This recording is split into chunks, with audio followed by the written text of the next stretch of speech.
जय हिंद, जय भारत, भारत माता की जय। प्रिय विद्यार्थियों, स्वतंत्रता दिवस की आप सभी को ढेर सारी हार्दिक हार्दिक शुभकामनाएं। और आज स्वतंत्रता दिवस के इस शुभ अवसर पर हम जानेंगे कि आखिरकार मध्य प्रदेश में जिलों के निर्माण की प्रक्रिया क्या है। जी हाँ प्यारे विद्यार्थियों, याद रखिएगा कि वर्तमान मध्य प्रदेश में संभागों की संख्या 10 है और अगर बात करें जिलों की तो जिलों की संख्या देखने को मिलती है 55। आइए सबसे पहले इन जिलों को और संभागों को इस मैप के माध्यम से समझे। जैसे मध्य प्रदेश के सबसे उत्तरी संभाग की अगर बात की जाए तो वो चंबल संभाग है, जिसके अंतर्गत श्योपुर, मुरैना एवं भिंड जिले आते हैं। वहीं पर अगर बात की जाए ग्वालियर संभाग की तो ग्वालियर संभाग में दतिया, ग्वालियर, शिवपुरी, गुना एवं अशोकनगर जैसे जिले आते हैं। बात करें भोपाल संभाग की तो भोपाल संभाग के अंतर्गत राजगढ़, सीहोर, विदिशा, रायसेन एवं भोपाल जिले आते हैं। और फिर बात करें अगर दक्षिण में चलकर तो नर्मदापुरम संभाग के अंतर्गत हरदा, नर्मदापुरम एवं बैतूल जिले आते हैं। प्रिय विद्यार्थियों, अगर मध्य प्रदेश के पश्चिम की ओर चलते हैं तो दो संभागों की उपस्थिति देखने को मिलती है, जिसमें उज्जैन संभाग के अंतर्गत क्रमशः आगरमालवा, नीमच, मंदसौर, रतलाम, उज्जैन, देवास एवं शाजापुर जैसे प्रमुख जिले आते हैं। वहीं पर मध्य प्रदेश में जनसंख्या के दृष्टिकोण से सबसे बड़ा संभाग इंदौर संभाग और इंदौर संभाग के अंतर्गत झाबुआ, अलीराजपुर, बड़वानी, खरगोन, बुरहानपुर, खंडवा, धार एवं इंदौर जैसे प्रमुख जिले आते हैं। वहीं मध्य प्रदेश के पूर्वी तरफ चलने पर मेरे प्यारे विद्यार्थियों हमें देखने को मिलता है एक प्यारा सा संभाग, और इस संभाग के अंतर्गत आते हैं टोटल 6 जिले, जिसमें सागर, टीकमगढ़, निवाड़ी, छतरपुर, पन्ना एवं दमोह। वहीं पर रीवा संभाग, जिसमें भी जिलों की संख्या वर्तमान समय में बढ़कर 6 हो चुकी है, सतना, रीवा, मऊगंज, सिंगरौली और मैयर। तो शहडोल संभाग की अगर बात की जाए जो कि जनसंख्या के दृष्टिकोण से और क्षेत्रफल के दृष्टिकोण से मध्य प्रदेश का सबसे छोटा संभाग माना जाता है। इसके अंतर्गत 3 जिले आपको देखने को मिलेंगे, शहडोल, अनूपपुर एवं उमरिया। और वहीं क्षेत्रफल के दृष्टिकोण से मध्य प्रदेश का सबसे बड़ा संभाग जबलपुर संभाग, जिसके अंतर्गत जिलों की संख्या बढ़कर हो चुकी है 9, क्योंकि बन चुका है पांडुरना। जी हाँ विद्यार्थी, याद रखना, पांडुरना, छिंदवाड़ा, सिवनी, बालाघाट, मंडला, डिंडोरी, कटनी, जबलपुर एवं नरसिंहपुर जैसे प्रमुख जिले आते हैं किस संभाग के अंतर्गत, तो आप कहेंगे जबलपुर संभाग के अंतर्गत। प्रिय विद्यार्थियों याद रखिएगा क्या सर मध्य प्रदेश की स्थापना राज्य पुनर्गठन आयोग की अनुशंसा पर हुई थी। जी हाँ दोस्तों, याद रखना ये राज्य पुनर्गठन आयोग वही आयोग है जिसकी स्थापना की गई थी 1953 में। और याद रखिएगा कि इसने अपनी रिपोर्ट प्रस्तुत करी वर्ष 1955 में। 1953 में स्थापित हुआ ये राज्य पुनर्गठन आयोग फजल अली आयोग के नाम से भी जाना जाता है, जिसमें सहायक 2 सदस्य हुआ करते थे, जिसमें एक का नाम था के.एम. पणिकर और दूसरे का नाम था हृदयनाथ कुंजरू। तो कुल मिलाकर फजल अली आयोग की अनुशंसा पर या यूं कहें राज्य पुनर्गठन आयोग की अनुशंसा पर 1 नवंबर 1956 में हिंदी भाषी राज्य बनकर तैयार हुआ हमारा प्यारा मध्य प्रदेश। जी हाँ प्यारे विद्यार्थियों, जब मध्य प्रदेश की स्थापना हुई थी इस समय पर मध्य प्रदेश में जो टोटल संभागों की संख्या हुआ करती थी वो 7 थी। और बात करें अगर जिलों की तो इस समय पर मध्य प्रदेश में जिलों की टोटल संख्या जो हुआ करती थी ये 43 हुआ करती थी। दोस्तों किस प्रकार से यहां से जिलों का निर्माण होगा 2 मिनट के लिए समझने का प्रयास करना।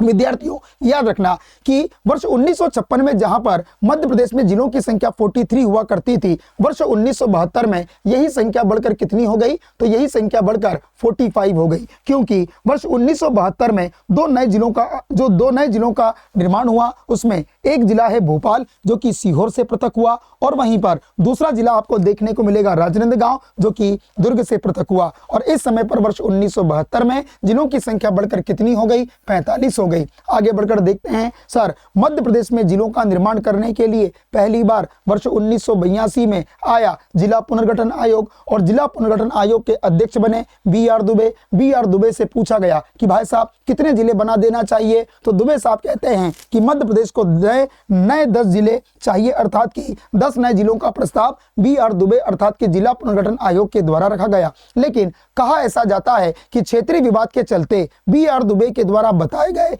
इन 10 जिलों का निर्माण इस समय पर संभव नहीं हो सका। आगे चलकर बात आगे बढ़ी। कांग्रेस सरकार, दिग्विजय राजा की सरकार और दिग्गी राजा की सरकार में 1998 में सिंहदेव समिति का गठन किया गया। सिंहदेव साहब से पूछा गया कि सिंहदेव साहब आप बताइए कि मध्य प्रदेश में कितने जिले बनाना चाहिए। सिंहदेव साहब ने कहा कि साहब 6 जिले बना देना चाहिए। लेकिन कहा ऐसा जाता है कि इस समय पर दिग्विजय सिंह सरकार अर्थात कि कांग्रेस सरकार ने एक चमत्कारी कार्य किया और चमत्कारी कार्य कुछ ऐसे किया कि 1998 में 6 नहीं बल्कि कुल मिलाकर 16 नए जिलों का निर्माण किया और इन 16 नए जिलों में बी.आर. दुबे के द्वारा बताए गए 10 जिलों का निर्माण 25 मई 1998 में और सिंहदेव के द्वारा बताए गए 6 जिलों का निर्माण 30 जून 1998 में कर दिया गया और इस समय पर मध्य प्रदेश में जिलों की संख्या बढ़कर हो चुकी थी 61। मतलब अगर कोई पूछे कि 1998 में जिलों की संख्या बढ़कर कितनी हो गई, 61 हो गई। मेरे प्यारे बच्चों याद रखना 1998 में जो कुल 16 जिलों का निर्माण हुआ था, इसमें से 7 जिले अभी भी ऐसे हैं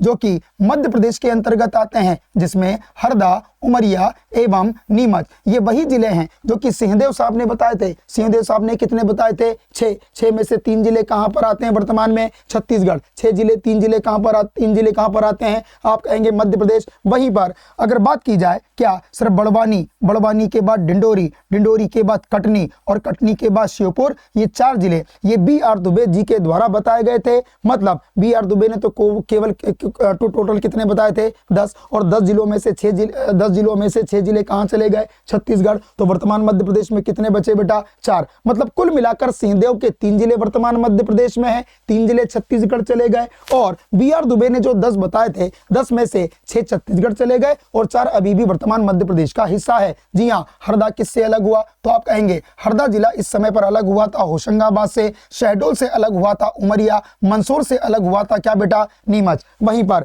बड़वानी किससे अलग हुआ? खरगोन से अलग हुआ, डिंडोरी मंडला जिले से अलग हुआ, जबलपुर से कटनी अलग हुआ और मुरैना जिले से श्योपुर जिला पृथक हुआ था। 1998 में बने ये सारे के सारे जिले एग्जाम के दृष्टिकोण से बहुत ज्यादा महत्वपूर्ण है। आगे बात करेंगे, एक दुर्घटना घटी और दुर्घटना क्या घटी दोस्तों? कई वर्षों से मध्य प्रदेश एवं छत्तीसगढ़ के विभाजन की मांगे उठ रही थी, जिसके कई सारे राजनीतिक कारण बताए जाते हैं, प्रशासनिक कारण बताए जाते हैं, आर्थिक कारण बताए जाते हैं। इन सभी कारणों से हम देखते हैं कि 31 अक्टूबर 2000 का समय वह समय रहा जबकि मध्य प्रदेश एवं छत्तीसगढ़ की मानी जाती विभाजन तिथि थी और इस प्रकार 31 अक्टूबर के दूसरे अगले दिन अर्थात कि 1 नवंबर 2000 को भारत की भौगोलिक सीमा में एक बहुत बड़ा परिवर्तन यह हुआ कि 1 नवंबर 2000 को छत्तीसगढ़ मध्य प्रदेश से पृथक होकर भारत का 26वां राज्य बना। तो वहीं पर इसी 1 नवंबर 2000 को मध्य प्रदेश अपने वर्तमान स्वरूप में आ गया। दोस्तों आगे बढ़कर नवनिर्मित मध्य प्रदेश में जिलों के निर्माण की प्रक्रिया शुरू होती है 15 अगस्त 2003 से। जी हां दोस्तों याद रखना 15 अगस्त 2003 में बॉस समिति की सिफारिश पर, किसकी सिफारिश मेरे प्यारे बच्चों?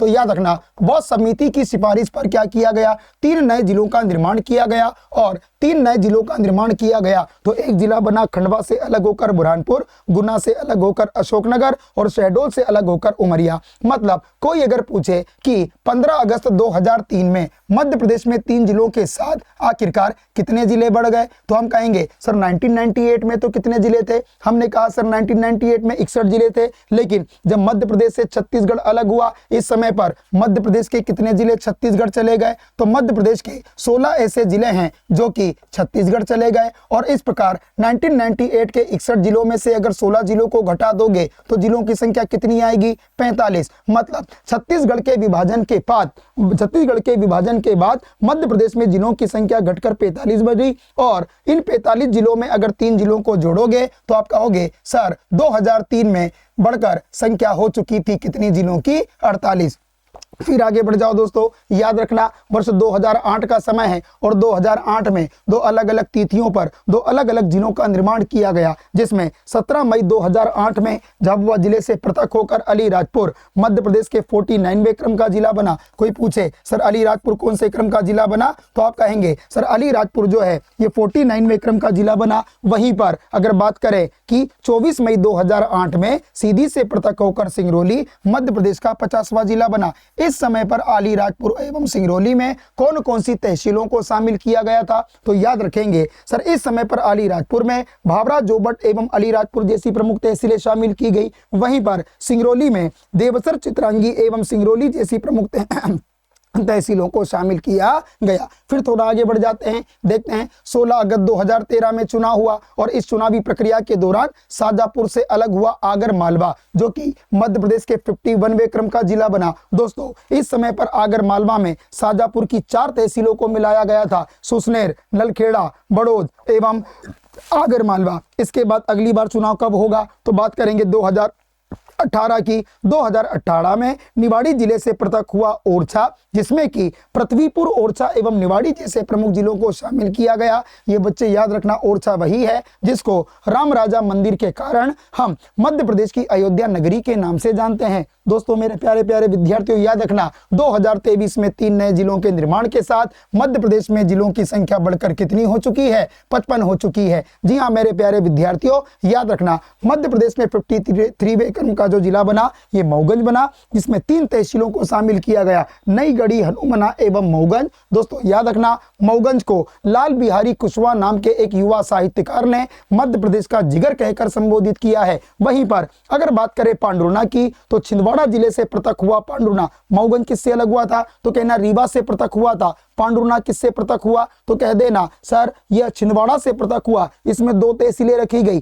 पांडुरना एवं सौंसर। और बात करें अगर मैहर की तो मैहर जो है ये सतना जिले से अलग हुआ, जिसमें कि 3 तहसीलों को शामिल किया गया, मैहर, अमरपाटन एवं रामनगर। इस प्रकार आप ये भी जानें कि मैहर को अलाउद्दीन खां की कर्मस्थली के कारण मध्य प्रदेश की संगीत राजधानी के नाम से जाना जाता है। तो मेरे प्यारे विद्यार्थियों याद रखिएगा कि मध्य प्रदेश में वर्तमान संदर्भ में अगर कोई पूछे कि संभागों की संख्या कितनी है तो आप कहेंगे संभागों की संख्या 10 है। और अगर बात की जाए कि मध्य प्रदेश में जिलों की संख्या कितनी है तो आप कहेंगे जिलों की संख्या 55 है। तो मेरे प्यारे विद्यार्थियों ऐसे ही रोचक तथ्यों को और शॉर्ट वीडियो के साथ अपनी तैयारी को बेहतर करने के लिए जुड़े रहिए स्टडी IQ के इस मंच के साथ। और इसी प्रकार से आप लोग अपनी तैयारी को बहुत बेहतर कर सकते हैं स्टडी IQ के साथ, क्योंकि स्टडी IQ लगातार कम कीमतों पर ऑनलाइन माध्यम के जितने भी विद्यार्थी हैं उन सभी को बेहतरीन सुविधा देता है। और इसी सुविधा में मैं आपको बताना चाहूंगा कि स्टडी IQ ने